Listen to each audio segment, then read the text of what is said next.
Wala. Okay, big man. Rolling tayo in 5, 4, 3, 2, 1. Good day mga ka-airsoft. Good day mga ka-big man. I'm back, no? Ngayon, meron ako rito, meron akong bisita rito, no? Sir IQ of Marilao, Bulacan. Bali, biglaan to, no? Yung booking ni Sir. Sino? Big Boys. Ayan, biglaan yung booking ng ating ka-airsoft ngayon. Yun, nandito na siya. Okay, go na. Kumbaga short notice, no? Anyway, ang unit ng ating bossing, no? Medyo malamis lang, is the Glock 18. Ang Glock 18 kilala pa sa pagiging precise, no? When in terms of yung consistency ng bala. Okay? Single fire pag nasa taas, rapid fire pag binaba. Okay? Papatry natin both mode kasi, no? So, try muna natin sa single. Okay? To release the magazine, press lang po rito. Okay. So, this is the magazine, sir. This will serve as your tank. Maximum of 27 rounds. Pero ang allowed lang na ilagay is between 20 to 23 rounds para may allowance yung spring na maglaro. Hindi siya totally ma-stress or ang tawag doon, mag-loose, no? Okay, ngayon, silicone oil, especially design lang to for airsoft para i-protect nyo yung mga rubber as well as ma-reduce yung wear and tear ng mga metal parts. So sir, this is the output bulb. Slightly press then spray. Okay, hindi mo laging gagawin yan, sir. Gagawin mo lang yan pag napansin mo tuyo na siya ng langis. Siguro sir, safe to say na at least once a month. Okay, then dito sir, inlet bulb. Dito naman papasok yung hangin. Okay, sir. Lagyan natin ng gas. Sa gas, upside down. Hindi pwede pa ganyan or pa ganyan. Kailangan pataob din. I-shoot mo dun sa parang lighter butane. Diba? Shoot mo, then press down. Okay. 1, 2, 3. Wala nang gas to, 4, 5, 6, 7, 8. Ayun, sir. Nilagyan ko mga 8 seconds lang. Pero pag halimbawa, kayo ng mga bata maglalaro, make it 10 or 15 seconds, okay lang yun. Walang kasi yun, walang problema yun. Para lang hindi maya't maya, gas ka ng gas. Pero yung nilagay kong 8 seconds, yun, enough yun para sa isang full rounds. Reload. Okay sir, dito lang, isad ko muna to, kasa natin. Ilak natin to sir. Okay, meron dalawang parte dyan na kailangan lang minsan. Number 1 is the top of the nozzle. Okay, ito sir. Konti lang sir, wisik lang, wag yung wag ganun. Tendency kasi maglalawa masyado pag ganun. Then release. Then lagyan rin natin itong ibabaw para ma-reduce yung pagkakagas-gas. Mapansin mo meron ng dalawang guhit, no? Ganun din to, bagong-bago to, as well as dun sa unit kanina. Ayan. Kaya guys, lagyan nyo ng silicone yung ibabaw para hindi ganong mabalatan, di ba? Okay, after that, okay na yan, good to go na. Ngayon, maglalagay na tayo ng bala. Sa paglalagay ng bala, good kung meron kang reloader. Kung wala naman, isa-isa mo siyang isushoot. Okay, that's it. Pull this down. Okay? All the way hanggang baba. Pero, put your right thumb here. While pulling, kung sakali mabitawan mo, may brake, may preno, hindi siya tatama rito, sir. Pwede kasi mabasag to, sir. Ngayon, okay. Yan. Dito natin isushoot yung bala sa part na to, yung baba. Pansin mo, sir, maluwag, di ba?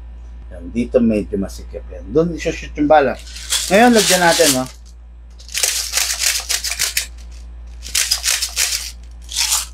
May napapansin ako sa mga magazine ngayon, no? Parang ang sikip.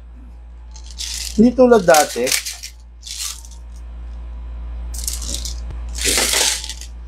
Proper orientation po ng bala, left, right, alternate, wala pong bungi. Dapat laging ganyan para ma-maintain natin yung, hindi mag-misfeed, no? Yung unit. Pasok. Kailangan, sir, malakas. Kasi napansin kita kanina, tinutulak mo lang. Ang tendency pag tinulak mo, hindi naglalak. Kaya kailangan, okay, then, kasa, ready to fire, always, alam mo na yan. Okay, sir? Sige, sir, fire, ay, sorry. Pwede mo mapalitan sa ganyan para makita ni sir kung yung pag-i-aim niya.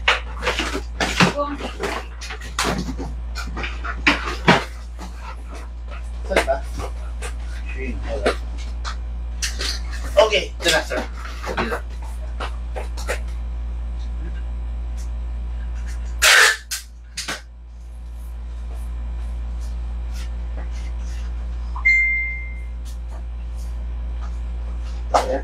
Yeah, sir. Pwede na yan, sir.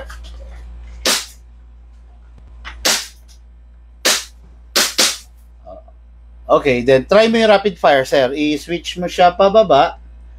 Then the rapid fire. Ayaw mag-switch doon. Okay. Yes, sir. Yes, sir. Yan. Hahagingan lang kita, sir. Don't worry.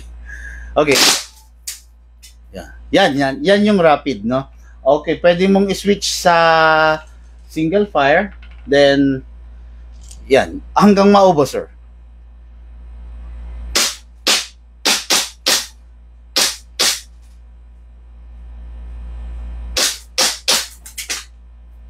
Parang walang hangin. Parang naubos. Sige nga, sir. Hanggang maubos.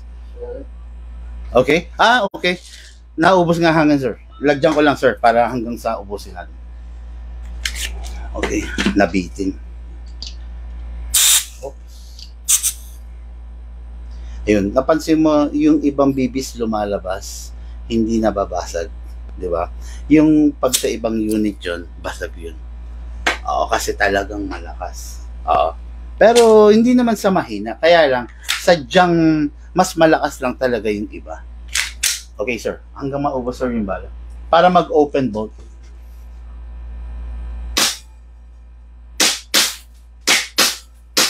Yun. Okay, yan.